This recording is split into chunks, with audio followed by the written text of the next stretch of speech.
Breaking news చూస్తున్నాం. BRS అధినేత ప్రతిపక్ష నేత కేసీఆర్ అసెంబ్లీకి వచ్చారు. ఎన్నికల్లో పార్టీ ఓటమి తరువాత ఇన్నాళ్లు అసెంబ్లీ మొహం చూడని ఆయన సడన్ గా ఇవాళ్ల ఎందుకు వచ్చారు? దీనిపై అసెంబ్లీ లాబీలో ఆసక్తికర చర్చ జరిగింది. బడ్జెట్ ప్రవేశపెడుతున్నారనా లేక తన సభ్యత్వం పోతుందన్న భయంతోనా అంటూ కొందరు చర్చించుకున్నారు.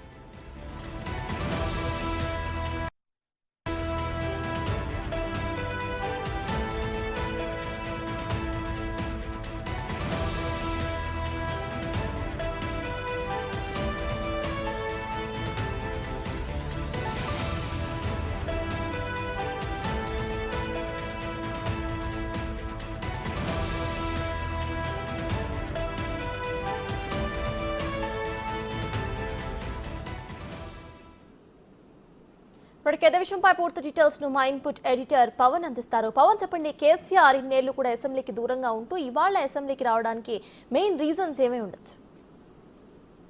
సర్తాజ్ మూడోసారి అటు తెలంగాణ అసెంబ్లీ కొలువైంది. కాంగ్రెస్ అధికారంలో చేపట్టిన తర్వాత మొట్టమొదటిసారిగా డిసెంబర్ 9వ తారీఖున మొదటి అసెంబ్లీ సెషన్ ప్రారంభమైంది. 6 రోజుల పాటు అసెంబ్లీ సమావేశాలు జరిగాయి. ఆ తర్వాత రెండోసారి ఫిబ్రవరి 9వ తారీఖు నుంచి 17వ తారీఖు దాకా జరిగింది. ఈ 9 రోజుల పాటు ఈ సెషన్ కూడా కొనసాగింది. కానీ 2 సెషన్లో కూడా అక్కడ తెలంగాణ అసెంబ్లీలో వాడి వేడి వాదనలు కొనసాగాయి. అటు మేడిగడ్డ కావచ్చు, పవర్ పాయింట్ రాష్ట్ర ఆర్థిక పరిస్థితి మీద శ్వేతపత్రం విడుదల సందర్భంగా అటు బీఆర్ఎస్ కాంగ్రెస్ నేతల మధ్య తీవ్ర వాగ్వాదాలు జరిగాయి. ఆ సమయంలో రేవంత్ రెడ్డి పదే కోరుతూ ఉన్నారు, ఈ సభలో ప్రతిపక్ష నేత కేసీఆర్ ఆయన సభకు హాజరు కావాలి, ఆ సభ్యుల అనుమానాలకు ఆయన సందేహాలకు అన్ని నివృత్తి చేయాలంటూ పదే కోరినప్పటికీ కూడా సభ ముఖం చూడలేదు. కేవలం ఫిబ్రవరి 2వ తారీఖున మాత్రం అసెంబ్లీకి వచ్చిన కేసీఆర్ అక్కడ స్పీకర్ ఛాంబర్లోనే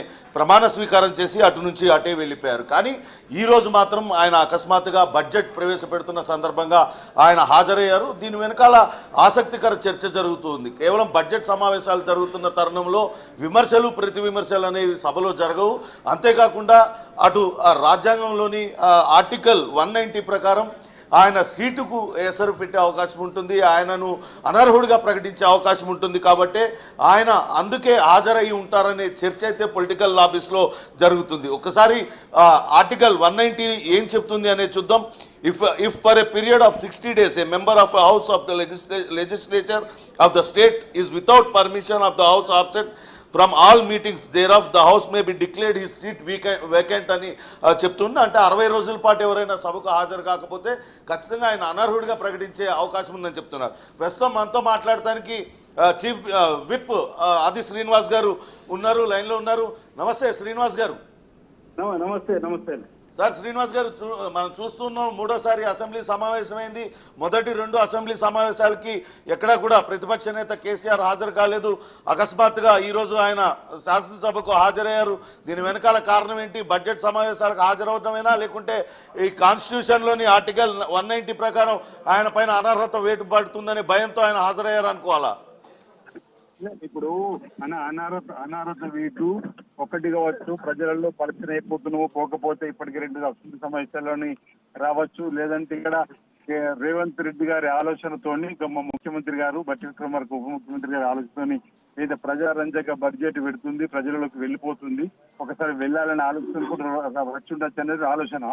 ప్రధానంగా వారు అసలు అంటే మీరు అన్నట్టు టెక్నికల్ గా తెలుసుకుంటా 60 రోజులకు రాకపోతే సభ్యత్వానికి ఇబ్బంది అని కూడా రావడానికి అవకాశం ఉందనేది నేను ఆ కోణంలో ఆలోచన చేయలేను. ఒకవేళ అది ఉంటే కూడా ఉండొచ్చు, రాకపోతే వారికి సభ్యత్వం రద్దు నోటీస్ ఇస్తారా అనేది సాంకేతికపరమైన అంశం, దాన్ని చూడాలి. ప్రధానికి ఈరోజు మొదటిసారి 6 రోజుల పాటు అసెంబ్లీ సమావేశాలు జరిగాయి. రాష్ట్ర ఆర్థిక పరిస్థితి మీద కానీ, విద్యుత్ కొనుగోళ్లు, మేడిగడ్డ వీటిలన్నిటిపైన శ్వేతపత్రాలు విడుదల చేశారు. దాన్ని గట్టిగా బీఆర్ఎస్ వాళ్ళు అపోజ్ చేశారు. ఆ సమయంలో ముఖ్యమంత్రి రేవంత్ రెడ్డి గారు స్వయంగా అనేక సార్లు కోరారు అటు ప్రతిపక్ష నేత రావాలని. అప్పుడెప్పుడు రాని కేసీఆర్ ఇవాళ రావడాన్ని ఏ రకంగా చూడాలంటారు? నేనేమనుకుంటున్నా, మీరు అన్నట్టు 60 రోజులు వరుసగా రాకపోతే సభ్యత్వం పోయే అంశంలో కోణంలో వచ్చిరా అనేది ఒకటి సాంకేతిక పరంగా చూడాలి. రెండో ప్రధానంగా ఈ రోజు బడ్జెట్ ప్రవేశపెడుతున్నాం, పూర్తిస్థాయి బడ్జెట్ ప్రవేశపెడుతున్నాం. రాష్ట్రంలో అన్ని వర్గాల ప్రజల అభివృద్ధి కోసం మనం చేసేటువంటి ప్రయత్నంలో భాగంగా ముందుకు పోతున్నప్పుడు ఒకవేళ తను రాకపోతే ఇంకెక్కడ మైనస్ అవుతానే అనేటువంటి ఆలోచన కూడా వచ్చి ఉండొచ్చు అనేది. సరే, ఆయన ప్రజాస్వామ్యంలో ఆయన ప్రతిపక్ష నాయకుడు ప్రజలు అవకాశం ఇచ్చినప్పుడు సభకు మా ముఖ్యమంత్రి గారు సభకు అనేక సందర్భాలు రావాలని కోరడం జరిగింది. ఈ రోజు వచ్చారు, కానీ వారు సభకు వచ్చి ఆ బడ్జెట్ ప్రసంగం పూర్తి కాకముందే బయటకు వెళ్లి వారు మాట్లాడినటువంటి మాటలు కూడా మీరు చూశారు. ఈ బడ్జెట్ డొల్లతనమని, బడ్జెట్ కు బోగస్ అని, అదే మరి ఈ 2,90,1,90,000 కోట్ల 159తోని ఈరోజు బడ్జెట్ ప్రవేశపెట్టినాము. ఇంచుమించు 70,000 పైచీల కోట్లు రైతును రారా చేయడం కోసం ఏర్పడినటువంటి బడ్జెట్ లో ఒక్కొక్క రంగానికి మీరు చూసారు. వ్యవసాయ రంగానికి ఈ విధంగా 77 కోట్లు, 31,000 కోట్లు రైతు రుణమాఫీ కోసం మనం పెట్టడం జరిగింది. ధాన్యం కొనుగోలు చేసి గతంలో లాగా 45 రోజులు కాకుండా 2 రోజులకే 7,170 ధాన్యం కొనుగోలు కేంద్రాలను ఏర్పడేసి 10,556 కోట్లను 2 రోజుల్లో రైతులకు వేసినటువంటిది. ఈరోజు ఈ రైతులకు సంబంధించిన అంశంలో ఈ విధంగా ముందుకు పోతున్నాం కాబట్టి వాళ్ళు వచ్చేదో ప్రజలలో వ్యతిరేకత భావన పార్టీకి రాకుండా చూడడానికి కోసం వచ్చినట్టుగానే మేము భావిస్తున్నాము.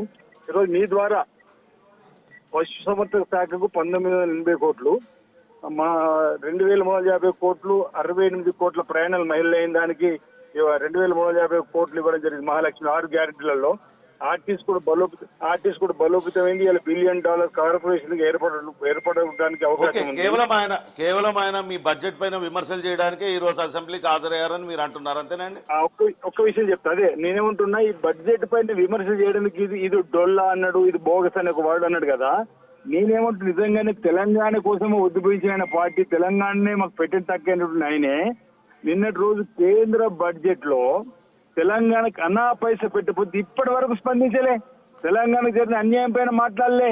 కానీ ఇదే రేవంత్ రెడ్డి గారు ఇక్కడ మా గౌరవ ముఖ్యమంత్రి గారు, మా ఉప ముఖ్యమంత్రి గారు జనరంజక ప్రజా సంక్షేమంకు పెద్దపీట వేస్తూ, రైతులకు పెద్దపీట వేస్తూ, పిల్లలకు పెద్దపీట వేస్తూ ఈరోజు సంక్షేమం ఓ కన్ను అయితే అభివృద్ధి ఓ కన్ను లాగా చేయాలని చెప్పిన తప్పొద్దు చేసినటువంటి దాన్ని విమర్శలను చూస్తే ఏ విధంగా చూడాలి మనం? ఈ రోజు ఓరవలేకపోతున్నాడు ఆయన ఇంకా కూడా మా ప్రభుత్వం మాదే ఉందనే ఆలోచిస్తూ ఉన్నట్టుగా కనిపిస్తుంది. ఇది వాస్తవానికి దగ్గరగా మనం బడ్జెట్ పెట్టినాము. ఇది వాస్తవానికి దగ్గరగా బడ్జెట్.